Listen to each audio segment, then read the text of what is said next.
Hey everybody, it's Terry over here at Hidden Hollow, trying something new today. As you can see, this is my original kit box. This is where I got my rollers. I removed my settling cage on the top, and I put my small aviary on the front.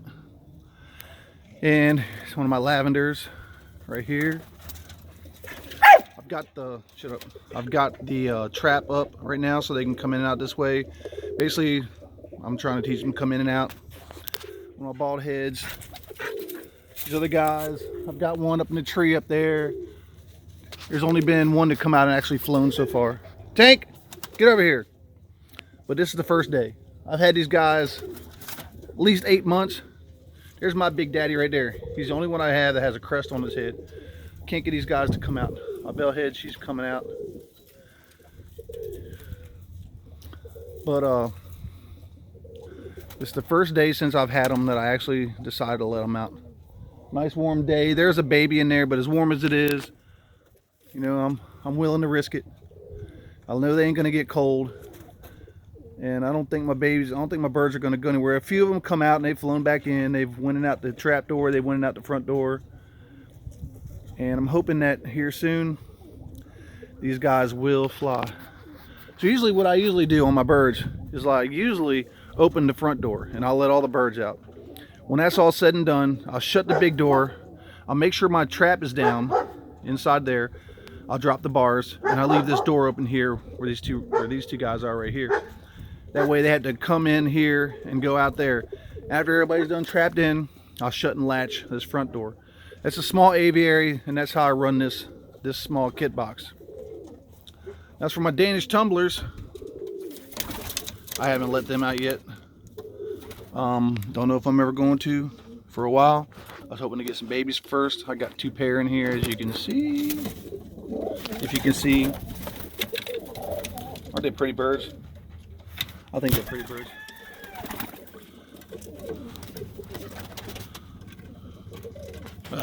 Terrible focus. I'm going to do this on your phone. But this is the first time. It's not the greatest video. After they start to learn to come and go, when they actually come out and try to fly, I think that'll be better videos. So anyway, this is my first time with these guys. Just thought I'd show you that I am trying it. I haven't fed them since yesterday. I'm not saying they're real hungry, but the best part is they have came out. Some have come out and some went back in. I only have one that's actually flown around the yard, and it's in a tree somewhere, and that's about it. But I wanted to give an update on something over here. One of my viewers, my buddy Hunter, he has a new trap that he's put up on his loft, and the birds, you know, they come and they land on the landing board, but they're hesitant about going in the trap, and a lot of times that's going to be a real pain in the butt. So I've come up with a plan, and I'm going to show them exactly what it is. So you hold on, I'm going to sing it, and we'll go over here to my big loft. If it's got feathers, I got it. There's one of my old hatch roosters, my hen gobbler, or my turkey hen, and that's a blue-faced McLean cross hen there in the back. She's actually been mating with my rooster on the top cord over there, and she's got some eggs over there. All right, well, here's the main thing. Hunter, I see your birds. They're coming in and they're landing on your landing pad, and they're really hesitant to go in. Now, as you see, right now I've got the door open. I've got my trap open so my birds can come out and sun themselves or whatever else they want to do. They've got this big walkway. I believe it's like 18 inches deep, you know, on the sides where they can come out and walk around. It's pretty tall. And you see I have a door here. So what I usually do is when I'm flying my birds is I'll unlatch this. I'll open the door, and I usually have the trap down. So when all my birds start coming in, because they usually start landing on the house, and then they come flying over here and they'll land. A lot of times when, like in the beginning, when they didn't want to trap, the main thing is, say they come in and they land on your landing pad. Well, if you have an aviary like this, when they land on the landing pad, that's half the battle. They're already there. They're already on the box, and they're already contemplating going inside. So a lot of times you can come up, you can either run them inside, or you can just shut the door on them. They're locked in.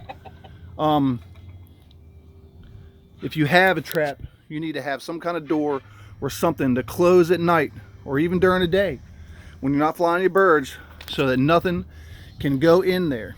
Now, as Bradley will tell you, his cat used to jump in there and kill his pigeons and jump back out through the trap. He didn't even know what was happening. This way it saves all that. And at the same time, like I said, I can let my birds come out. They'll come out here and they'll hang out, they'll sunbathe, and I'll just open the door and let them fly. But when it's time to go in at night, I'll open this big door, the X door. I'll drop my trap so when they go in, they can't come back out for the evening. And I'll shut that door. It's a big help. I believe that's what aviaries are all about. Like I said, they'll come in. Once they land on your landing pad, that's half the battle. They're all basically already in there. Sometimes when I approach them, they like to fly back out. But most times, they'll go the opposite direction, which is towards the trap. Once I shut that door, whether they go in that trap or not, they're in there. And I can lock them down. Let me give you an update of what's really going on around this yard. A while back when I got my Jansons, I had a trade. The guy gave me the Jansons and a couple peacocks.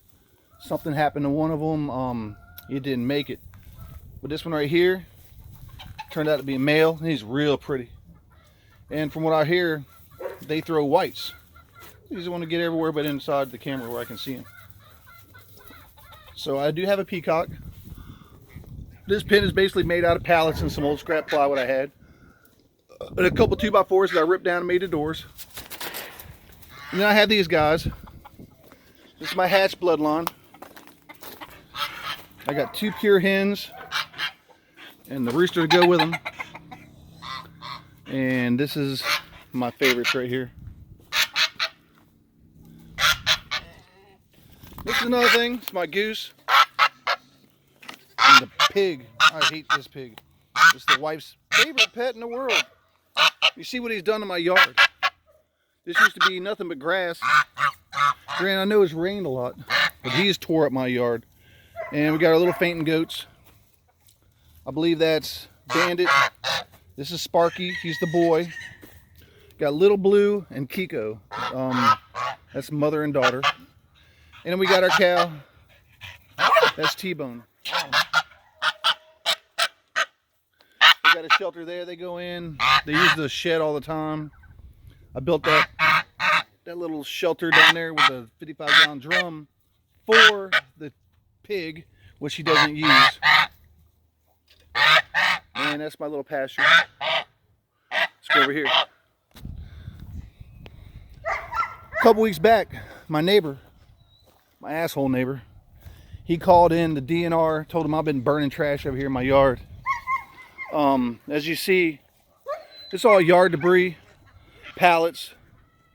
And over there's a little bit of netting from my my round bale I had, but I haven't even burnt that. I haven't burnt no trash over here. And then you've got my garden. It's a little growed up, but when I start plowing it up, plowing it all under, it'll be just fine. And there's one of my roosters. He's on a tie cord with his little barrel. He loves it out here. Let's go check out the chickens. This is my manure pile. Every once in a while, I'll go out there into the shed and Tank, what are you doing? I'll go out into the shed and shovel up anything that's in there, anything I can pick up out of the yard, and I'll bring it up here and throw it down. And what I'll be doing here later is taking all this that I got, throwing it in my garden and plowing it up real good. Here's some of the cages I made. These are all round cages. 1, 2, 3. And there's a bigger one here. And this is what I've done. These are my sweaters. These are really good bloodline. And you can see I've got nesting boxes I started building for them. Got a roof over top their heads. Water bottle, I threw their feed straight on the ground. And I've got my blue Kelsos. At least that's what the cock is. The hen, I was told she was a Kentucky headhunter. Just like I was told that that hen right there was a Kentucky headhunter also. And the rooster, They call them corn huskers, or they call them Irish piles. And I've had them before, and they actually throw blues. So I figured, hey, I'll just leave that real pretty hen because she looks a lot like an Irish pile hen. She could be, there's no telling, but I'll be throwing whites and blues out of that. I'll be getting some good looking babies out of these. Then I got my brown reds. Tell me that ain't a pretty rooster. He's gorgeous. Then I got my Kelsos right here. They're real nice. That's a big rooster. That's a big rooster. And that's a big rooster. Hatches aren't that big. Hatches average 4.5. We're usually around 4.5 pounds, sometimes 5 if you get the bigger ones. And there's my dog. Main thing with these birds is that they had to be separated. These are game fowl. These are American game fowl. And anyone who knows anything about these birds, what really makes me bad sometimes is that Humane Society and PETA like to get together sometimes and raid people's houses.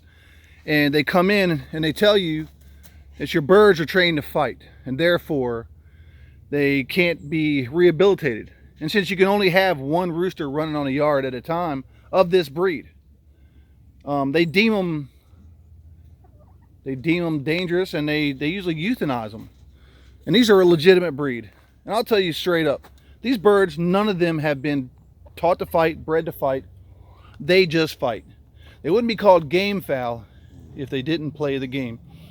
You could let 2 of these roosters out, and they're going to fight each other until one of them's dead. And even then, sometimes they don't stop trying to fight the other one. I've seen it too many times. What I've noticed is, I'll tell you, Hunter, if you're going to have these birds, these are about the smallest pens you should really have on them. And what I've got going on with these is that, say the hens start laying eggs in these buckets, and when they get to a point where they get broody and they're going to sit on the eggs, since I made these buckets removable, I'm going to take that bucket out of there with the hen in it and put them in their own place. That way it keeps the rooster from messing with the hen, trying to breed, running them off the eggs. A lot of times the eggs will get broken and you just got a big mess on your hands. So usually after they're done laying, when they start setting on the eggs, I'll usually remove them from these cages and let the boys stay. For right now, 2 birds in here is just fine. That's why it's a good breeding cage right here.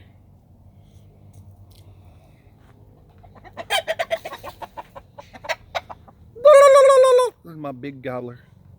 He's hanging out. I see my rollers, they're not doing nothing today. But anyway, you can't have, say, a Rhode Island Red rooster or even a Bantam rooster running around here. And I'll show you why. This happened to me the other day. If you see this rooster right here, this one's I just had to white set recently. You see all that? That's blood. Hey, that's blood. That came from the rooster's feet and from his head. Fighting with a Bantam rooster that was running loose on the yard. Yeah, a real little rooster. Because he's up here acting all tough and everything. And the big rooster is trying to get to him. He's slamming his feet into the wire and busting his head into the wire. And they break spurs. As you see that white one, he's missing a spur. His right leg, he's missing a spur. And I think I have another rooster, actually him. Don't know if you can tell. But I had the tie cord on one leg because the other one doesn't have a spur to keep it from slipping off. See the tie cord? And the barrel he's got on that he hangs out in. And the hen, I don't think I can see it. The hen actually laid eggs in there. He's got, I believe it's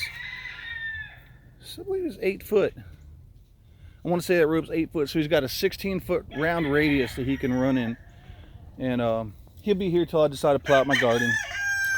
And I'm going to move him somewhere else. I'll probably put him in that extra pen I have over there. But for now, it's just fine because I do have one hen running loose on the yard. I do want her to be able to get to something to breed. Because from what I hear, he's crossed. From what I hear, she's crossed. So there's no use getting too technical on the breeding when you have crossed birds. I don't put a bunch of big money or anything into crossed birds or any crossed animals. Because what's the sense? You're never going to have purebreds. I love to raise everything I have pure. Like these guys. Or German Shepherds. She's from Pennsylvania. He's from North Carolina, from a good friend of mine. Two different bloodlines. They're a month apart. He's a hoss. He's a month younger than she is. Right there, Bug. Bug. Ain't she pretty? He's a month younger, but he's bigger. He's taller. But she's long and she's fast, and she can catch him any day. But never have a rooster running loose on your yard if you have game fowl. They're going to fight through the wire. Somebody's going to get hurt, and it's usually going to be your good birds.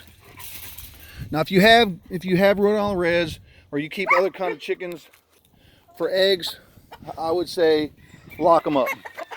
Lock them up in their own pen. Separate them out from everybody else. That way they can't come up here and do the damage. You see his face? He's just healing up. You do the damage to these birds, because these birds will kill themselves, literally, trying to get through the wire to get to the other rooster. It's just what they are. I haven't taught these birds to fight, but I guarantee if I took two of them out and put them on the ground right now, somebody's going to die, and they're going to fight for an hour. They're going to fight till somebody can't fight anymore. When you own these birds, you spend 99% of the time protecting them from themselves. And I love these birds. I've had well over 100 roosters. I used to write for the Gamecock magazine years ago under the words "Total Mayhem," and that was after I was just learning. And when I did used to fight roosters way back in the day, I did really well. Once I had my own blood. When I first started and I was getting birds from other people, I didn't do too well. But when I was raising my own roosters from babies, raising them to adulthoods, and I was actually going and out and fighting them, I kicked a lot of butt with them. Anyway, that's what's going on here. I've got 5 different furniture projects I'm working on right now, trying to finish. I got a lot to do. I applied for a job the other day. We'll see how that goes. I might just get it. It's a maintenance position, doing everything that I know how to do. You know, remodeling places, and we do some landscape and a little bit of everything it's a resort center close by. That's not even a half a mile from my house. Like I said, by the time I got in my truck and got ready to leave for work, I was already there. We'll see. I might get the job. And if not, oh well, I got enough to keep me busy anyway. Like I said, as for the rollers, the door's been open. They've come and gone. I think I still have one in the tree unless it landed when I wasn't looking. But getting ready to get a lot of stuff going on here.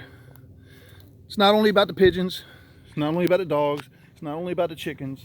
It's not only about the garden. It's not only about the cow, the goats, the goat, the sheep. I mean the pig, the goose, the turkeys, or the peacock. And this mess right here. It's about all of it. Summertime's coming and I cannot wait. How do y'all feel about it? It's been a long, hard winter. I can't wait to get some grass growing and see how well it grows back after the fact that my German Shepherd dogs have tore this place apart, running and playing in the wet. Can't keep the house clean. But I guess that's just one of the things that comes along with pets. They mean a lot more to us than a clean house, obviously. Rex, come here. Isn't that a good looking dog? Hey buddy, what are you doing? Anyway, this is Terry over here, Hidden Hollow. Give a shout out to my buddy Hunter over there at Flying Dutchman, Loft, Bradley over there at Papel's Pigeons, John at Ham's Flight Kit, Box, On the Go Loft, Don's Pigeons, Peter Ramen. Jeez. Check them guys out. Anyway, y'all have a great day.